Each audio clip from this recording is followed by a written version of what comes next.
Assalamualaikum warahmatullahi wabarakatuh. Selamat siang. Kami dari kelompok ke-6 akan mempresentasikan mengenai materi kami, yaitu pendekatan perataan laba dan manajemen laba. Kelompok kami dari kelompok 6 akan terdiri dari 5 anggota kelompok. Next slide.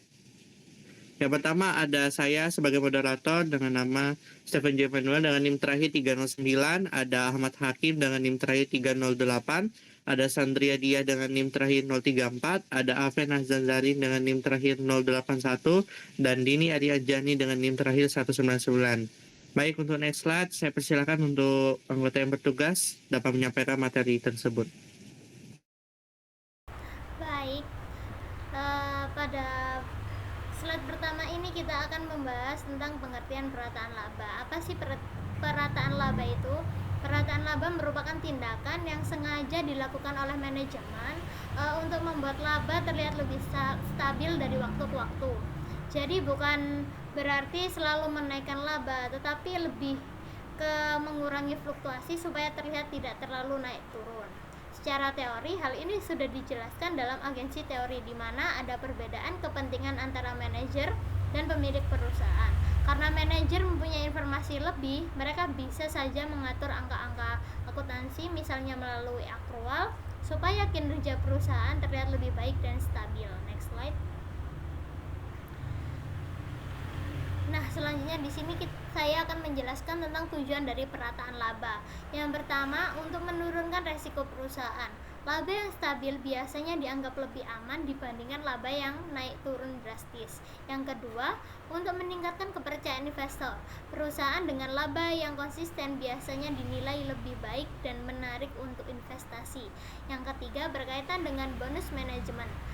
Terkadang manajer menjaga laba agar tetap dalam batas tertentu supaya bisa mendapatkan bonus. Dan yang terakhir, untuk menghindari pelanggaran kontrak utang. Karena biasanya ada syarat tertentu dari kreditur yang harus dipenuhi perusahaan termasuk terkait kondisi keuangan. Baik, untuk materi selanjutnya akan dijelaskan oleh rekan saya.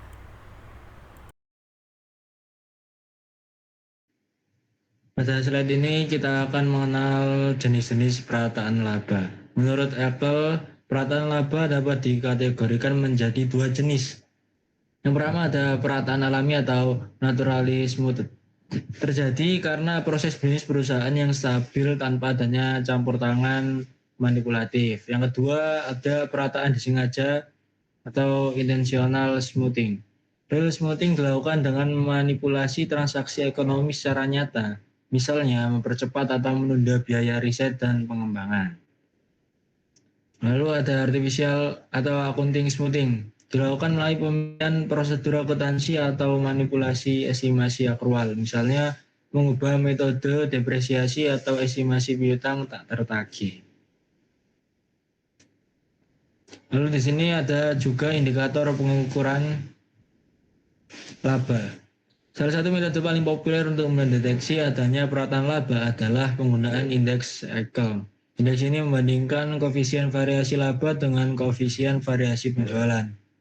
Rumus indeks Excel di sini kita dapat lihat yaitu laba dibagi sama penjualan, di mana koefisien of variation dihitung sebagai standar deviasi dibagi rata-rata.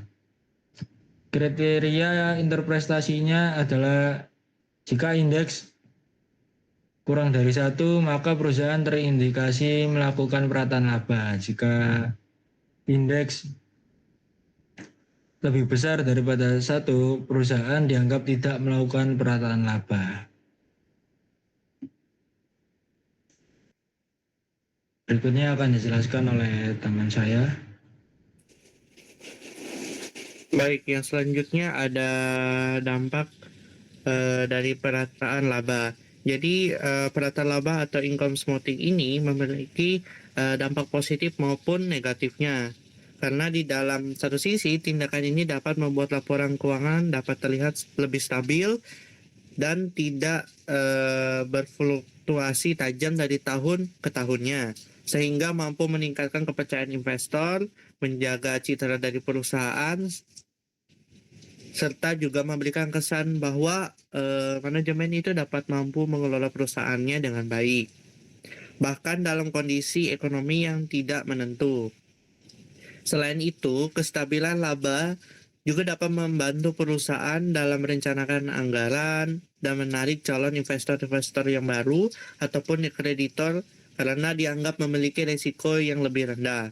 Namun di sisi lain, perataan laba juga ini memberikan dampak negatifnya. Yang sebelumnya dampak positif, sekarang dampak negatifnya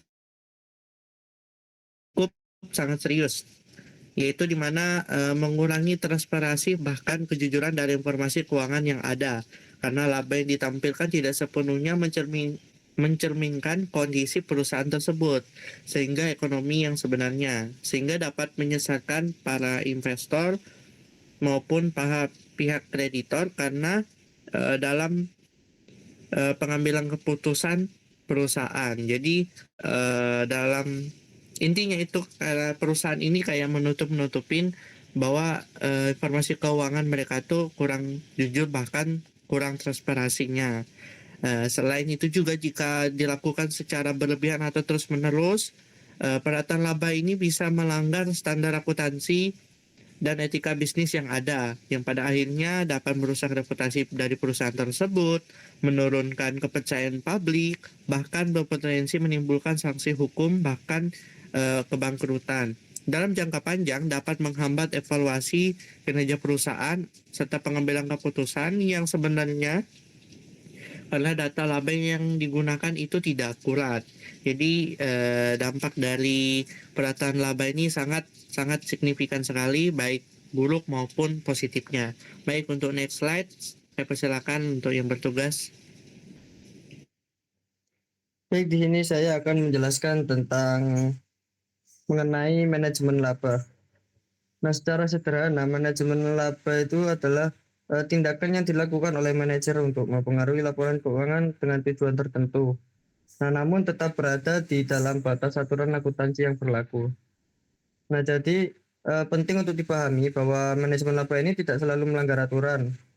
Manajer masih menggunakan standar akuntansi yang sah, tetapi mereka itu lebih memilih metode atau estimasi tertentu yang bisa mempengaruhi angka laba. Artinya ini lebih memainkan pilihan yang memang diperbolehkan dalam akuntansi, bukan untuk memalsukan data. Nah, lalu kenapa manajer melakukan manajemen laba? Ada beberapa motivasi utama diantaranya. Pertama itu motivasi bonus.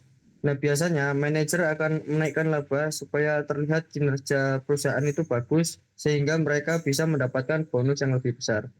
Nah, yang kedua ada motivasi pajak. Dalam kondisi tertentu, perusahaan itu justru menurunkan laba agar beban pajaknya itu lebih kecil. Yang ketiga ada motivasi kontrak, misalnya terkait dengan perjanjian utang atau kontrak kerja di mana perusahaan itu harus memenuhi target tertentu. Nah, itu perbedaan dengan fraud. Nah, ini yang sering disalahpahami ya. Manajemen laba itu berbeda dengan fraud atau kecurangan. Kalau manajemen laba itu masih dalam batas standar akuntansi dan menggunakan metode yang legal. Nah, untuk fraud itu sudah melanggar aturan. Nah, biasanya ada manipulasi data secara sengaja seperti memalsukan transaksi. Jadi perbedaannya terletak pada legalitas dan niatnya. Nah, untuk jenis-jenis manajemen laba. Selanjutnya manajemen laba itu dibagi menjadi beberapa jenis. Yang pertama ada income increasing. Ini adalah upaya untuk menaikkan laba. Biasanya dilakukan ketika perusahaan itu ingin terlihat lebih baik di mata investor. Yang kedua income decreasing. Kebalikannya, laba justru diturunkan. Ini sering dilakukan untuk tujuan pajak atau strategi jangka panjang. Nah, yang ketiga ada income smoothing. Ini adalah meratakan laba dari tahun ke tahun supaya terlihat stabil karena investor biasanya lebih suka perusahaan dengan kinerja yang lebih stabil. Nah, untuk contoh kasusnya, sebagai contoh sederhana, manajer itu bisa mengubah estimasi umur aset. Misalnya, umur aset diperpanjang, maka beban penyusutan itu menjadi lebih kecil sehingga laba perusahaan itu terlihat lebih besar. Nah, sebaliknya, jika umur aset dipersingkat, maka beban penyusutan itu meningkat dan laba jadi lebih kecil. Padahal ini masih diperbolehkan karena memang menggunakan estimasi. Nah, untuk materi selanjutnya akan dijelaskan oleh rekan saya. Oke, baik teman-teman. Di sini kita masuk ke akuntansi sebagai paradigma. Akuntansi sebagai paradigma itu berarti akuntansi tidak hanya sekedar angka atau teknik pencatatan, melainkan sebuah cara pandang atau kerangka berpikir dalam memahami praktik akuntansi. Jadi, setiap paradigma itu memberikan sudut pandang berbeda tentang apa itu akuntansi dan bagaimana seharusnya dipahami. Ada beberapa paradigma dalam akuntansi. Yang pertama adalah paradigma positivis, yang dimana paradigma ini fokus pada fakta dan prediksi. Akuntansi itu dianggap sebagai alat objektif untuk mencatat dan prediksi peristiwa ekonomi. Misalnya, laporan keuangan itu digunakan untuk memprediksi arus kas atau laba di masa depan. Lalu yang kedua ada paradigma normatif, yang dimana paradigma ini menekankan pada apa yang seharusnya dilakukan. Paradigma normatif memberikan pedoman ideal tentang bagaimana laporan keuangan seharusnya disusun agar bermanfaat bagi pengambilan keputusan. Contohnya, standar akuntansi yang menetapkan aturan pengakuan pendapatan. Lalu yang ketiga ada paradigma kritis, yang dimana paradigma kritis ini melihat akuntansi sebagai alat kekuasaan. Artinya, laporan keuangan ini tidak netral, melainkan bisa digunakan untuk kepentingan tertentu. Misalnya, memperkuat posisi manajemen atau pemilik modal. Paradigma kritis ini menyoroti bahwa akuntansi bisa mencerminkan ketimpangan sosial dan ekonomi. Lalu yang keempat ada paradigma interpretatif, yang dimana paradigma ini berusaha memahami makna di balik praktik akuntansi. Ia menekankan bahwa angka-angka dalam laporan keuangan tidak hanya data teknis, tapi juga memiliki makna sosial, budaya, dan simbolik bagi para pemakainya. Lalu ketepatan penjelasan itu terlihat dari yang pertama, kemampuan membedakan tiap paradigma dengan jelas. Lalu yang kedua, menunjukkan bahwa akuntansi tidak netral karena bisa dipengaruhi kepentingan manajer, pemilik, atau regulator. Lalu yang ketiga yaitu mengaitkan akuntansi dengan konteks sosial dan ekonomi, sehingga laporan keuangan itu dipahami bukan hanya sebagai angka, tapi juga sebagai produk dari lingkungan dan kepentingan tertentu. Kesimpulannya apa? Kesimpulannya adalah akuntansi bukan hanya angka di laporan keuangan. Akuntansi adalah hasil dari cara pandang, kepentingan, dan lingkungan sosial ekonomi. Dengan memahami akuntansi sebagai paradigma, kita bisa melihat bahwa praktik akuntansi itu selalu dipengaruhi oleh perspektif tertentu, sehingga tidak bisa dianggap sepenuhnya netral atau bebas nilai. Seperti itu. Next slide. Oke, saya kembalikan kepada moderator. Baik, terima kasih banyak buat rekan-rekan semuanya yang sudah mempresentasikan materi kita pada hari ini. Kami dari kelompok 6 kami ucapkan terima kasih banyak atas perhatiannya. Kami juga mohon maaf apabila kami ada salah kata ucapan dalam presentasi kami. Kami mohon maaf. Kami akhiri. Wassalamualaikum warahmatullahi wabarakatuh. Terima kasih.